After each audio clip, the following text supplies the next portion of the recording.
Bom, nós estamos de volta aqui, Agro Sertão Podcast, aqui na FENACAM, Feira Nacional do Camarão. E aqui trazendo as personalidades profissionais que fazem a agricultura, né, funcionar no nosso estado, no nosso Nordeste. Nós estamos recebendo aqui o César Calzavara, que é médico veterinário e consultor do Sebrae na área de pesca, especialista em pesca, principalmente do atum, que é tão forte aqui no nosso estado. César, seja bem-vindo aqui ao Agro Sertão Podcast. Obrigado, é um prazer estar aqui conversando com todo mundo.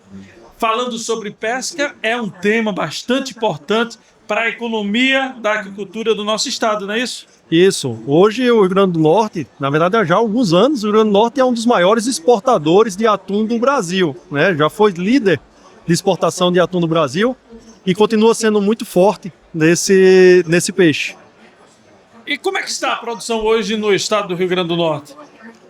A produção é muito boa. Um dado interessante é que o Rio Grande do Norte ele produz um atum de qualidade superior. Então o Rio Grande do Norte ele exporta bastante atum, mas com a qualidade muito alta. Então o valor agregado daquele peixe é mais alto do que outros estados, por exemplo, Santa Catarina, que exporta mais do que o Rio Grande do Norte, mas o valor do quilo do peixe é mais baixo, porque é um peixe que vai mais para enlatado. Então, existe essa diferenciação, né? O atum é um peixe só, mas a gente tem, quer dizer, existem várias espécies de atum, mas a gente tem uma diferença muito grande para onde aquele peixe vai. Então, um peixe que vai para uma culinária japonesa, por exemplo, tem que ter uma qualidade muito superior do que um peixe que vai para enlatado, por exemplo. Aí tem essa diferenciação no valor agregado do próprio peixe. Mas nós, falando do atum e de qualquer outro pescado, é importante o cuidado, desde da pesca, a preparação, né, dos peixes, como é que é feito, e essa é uma especialidade sua, não é isso? Isso, é a manipulação do peixe para que ele tenha uma qualidade suficiente e também uma segurança alimentar para o consumidor. Então, todo o cuidado precisa ser feito com o peixe assim que ele sobe no barco, né? Claro que a arte de pesca vai influenciar também na qualidade daquele peixe. Mas o que o pescador faz com o peixe quando ele sobe no barco é extremamente importante para os próximos meses da vida de prateleira daquele peixe. Por exemplo, um peixe que se estressa demais durante a pesca, ele tem uma vida de prateleira, né, a vida útil, vendo o peixe como produto, já como alimento, mais curta. Então, o peixe precisa ser abatido, o peixe precisa ser feito sangria, tal. Claro que dependendo do tipo de pesca, algumas coisas não são possíveis, por causa de um volume é grande e tal. Mas aquela manipulação que só quem pode fazer é o pescador, que é quem está na hora, vai influenciar na vida útil do peixe. Eu costumo falar que são os 10 minutos de ouro da qualidade do pescado. E são aqueles 10 minutos a partir de que o peixe saiu da água. O que você vai fazer naqueles 10 minutos ali vai influenciar nos próximos dias, semanas ou até meses, dependendo de como aquele peixe foi armazenado, para a qualidade dele. Maravilha, o estresse é bom, né, em todas as áreas, né? Estresse é a ruim vida todo jeito. útil também do ser humano fica curta se o cara viver estressado demais. César, mas é importante, na hora do momento da pesca, existe uma seleção, né, dos peixes no momento da pesca? Como é que funciona para ter essa seleção de um peixe bom e bem cuidado para chegar na prateleira? Exato. Na hora da pesca, pode existir uma seleção mais por tamanho de peixe e tal, ou se realmente o pescador viu que o peixe já estava morto na linha há mais tempo e tal, ele pode fazer uma separação. Mas acontece muito a seleção na hora do desembarque. Então, o barco passou o tempo lá no mar, tratou os peixes da melhor forma possível e tal, mas existem algumas coisas que não tem a influência do pescador. Por exemplo, o ciclo biológico do peixe, o que o peixe estava fazendo antes de ser pescado, antes de ser fisgado, se ele estava já estressado, se ele estava fugindo, se ele estava bem alimentado ou não. Então são coisas que não têm a influência da própria pesca, mas vai influenciar na qualidade do peixe.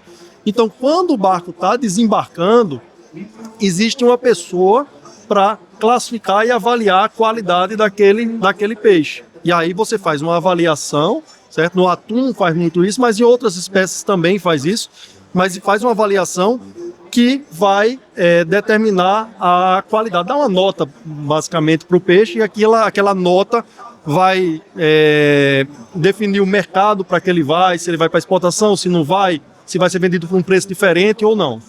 Nós estamos falando aqui do atum, mas existe um ciclo de produção no litoral do Rio Grande do Norte? Como é que funciona esse ciclo de produção? Isso, existem...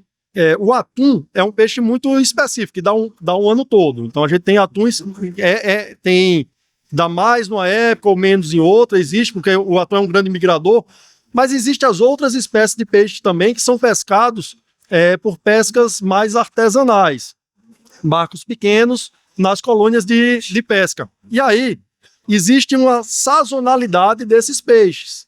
Tem determinada época do ano que vai aparecer um tipo de espécie, e determinada época vai aparecer outra. Uma coisa que é interessante a gente entender é que, às vezes, a gente quer comer o mesmo peixe o ano todo.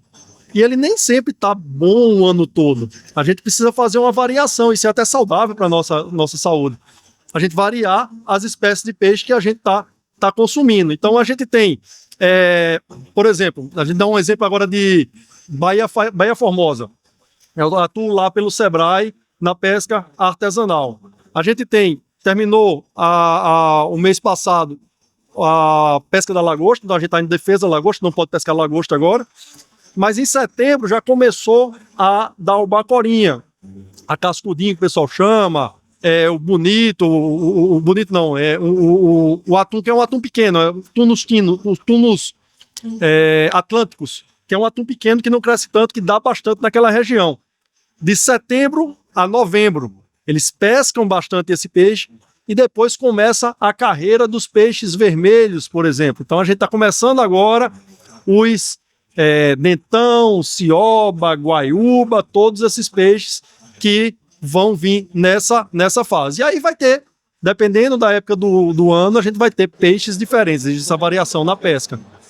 César, quando a gente falar sobre produção e não falar sobre mercado, né? Então, como é que está o mercado? Como é que está as expectativas dos pescadores para o futuro da pesca no Rio Grande do Norte?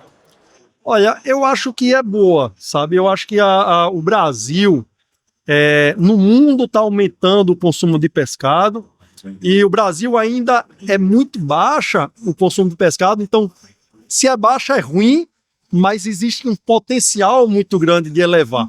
Então, a gente conseguindo elevar o consumo per capita de pescado no Brasil, vai melhorar para todo mundo. Então, dá para a gente melhorar a produção, dá para a gente agregar valor naqueles peixes, atingir outros mercados, mercados de peixes de consumidores A, B, que pagam mais caro pelos peixes, dependendo da manipulação. Uma coisa interessante é que a gente consegue melhorar a receita simplesmente pela manipulação, sem precisar investir diretamente um valor para melhorar esse peixe. Se a gente fizer uma manipulação mais eficiente, ou no máximo investir um pouco mais de gelo, alguma coisa assim, que é um investimento relativamente baixo, a gente consegue ter uma qualidade melhor, atingir públicos que pagam mais caro pelo aquele peixe. Então, eu acho que tem um potencial muito grande de a gente melhorar tudo, tanto a produção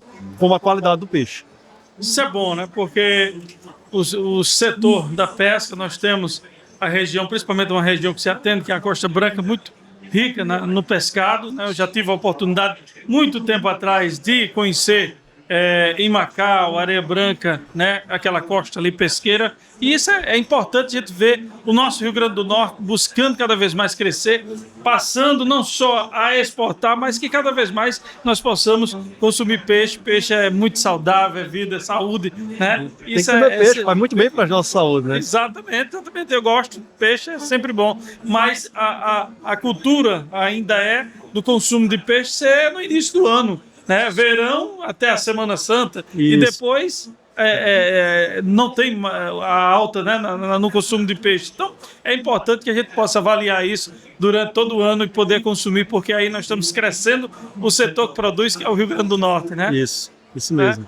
Faz bem o consumo de peixe e faz bem para todo mundo, né? Quando a gente consegue colocar pelo menos o peixe 1 ou 2 vezes por semana na nossa alimentação, a gente melhora bastante a nossa saúde. E variar também esses peixes é importante. A gente tem em setembro a Semana do Pescado, né, que a gente tenta fazer com que tenha um consumo um pouco maior, que é uma forma de chamar a atenção para o pescado nacionalmente, para que a gente tenha um aumento no consumo de pescado numa época que a gente normalmente não tem um consumo tão alto de pescado. Como você falou, verão, todo mundo quer comer peixe, quer comer camarão, tal. Semana Santa, todo mundo consome bacalhau, tal. E a gente tem um aumento no consumo de pescado de uma maneira geral, mas o pescado precisa ser um alimento constante na mesa do brasileiro e do potiguar também. E a gente é muito rico em pescado, né, aqui no Rio Grande do Norte. Maravilha. César, eu queria agradecer a tua participação, parabéns pelo trabalho desempenhado e dizer que é de grande importância aqueles que usam, né, o que tem buscado de conhecimento para desenvolver, né, principalmente esse setor pesqueiro do nosso estado. Então, parabéns e fica à vontade para as considerações e algo a mais acrescentar. Não, eu que agradeço estar aqui, ter essa oportunidade de falar do que a gente faz, do que a gente gosta de fazer, né? E a gente está à disposição para colocar esses peixes, esse pescado de uma maneira geral, essa pesca, dar uma alavancada nessa pesca do Rio Grande do Norte, que já é forte, mas vai ficar mais forte ainda. Ok, muito obrigado. E aqui nós encerramos mais um podcast trazendo os convidados, aqueles que fazem o setor, né, da aquicultura do nosso estado funcionar, desenvolver. E aqui é o Agro Sertão na 20ª FENACAN, Feira Nacional do Camarão, realizada em Natal, Rio Grande do Norte.